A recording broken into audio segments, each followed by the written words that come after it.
বন্ধুরা, আমি বিশ্বজিৎ ঘোষ, বিজেপি কর্মী। হুমায়ুন কবির উনি বলছে আমরা মুখ্যমন্ত্রী হিসাবে বিজেপিকে দেখতে চাই, কিন্তু মুখ্যমন্ত্রী হিসাবে মমতাকে আর দেখতে চাই না। আজ হুমায়ুন কবির নিজে প্রকাশ করেছে, বলে আমরা মুর্শিদাবাদ থেকে দলে দলে আমাদের নেতাকর্মীরা বিজেপিতে যোগদান দেওয়ার জন্য আমি তাদেরকে বলবো, কিন্তু তৃণমূল হয়ে যেন ওরা কাজদার না করে। এই হুমায়ুন কবিরকে 2019-এ বিজেপি মুর্শিদাবাদ থেকে টিকিট দিয়েছিল লোকসভায় লড়ার জন্য, আর তৃণমূল কংগ্রেস আপনার থেকে বোঝাচ্ছে বিজেপি নাকি মুসলিম বিরোধিতা করে। যদি বিজেপি সত্যি মুসলিম বিরোধিতা করতো তাহলে হুমায়ুন কবিরকে কোনোদিন বিজেপি থেকে টিকিট দিত না মুর্শিদাবাদে। আজ মমতা ব্যানার্জি আপনাদেরকে মুর্শিদাবাদে বাবরি মসজিদ বানানোর জন্য পারমিশন দেয়নি, তাই ওনাকে সাসপেন্ড করেছে দল থেকে।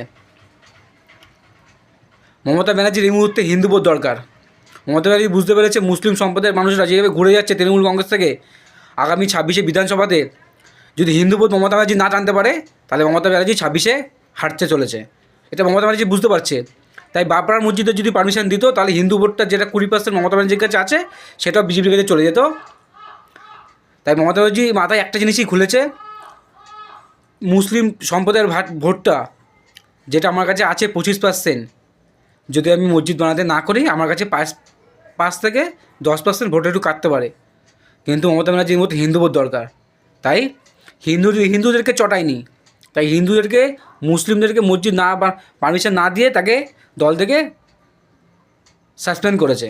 এতে স্পষ্ট বোঝা যাচ্ছে মমতা ব্যানার্জির এই মুহূর্তে হিন্দু ভোট দরকার, কিন্তু হিন্দুরা মমতা ব্যানার্জির সাথে না, হিন্দুরা বিজেপির সাথে আছে, মোদিজির সাথে আছে।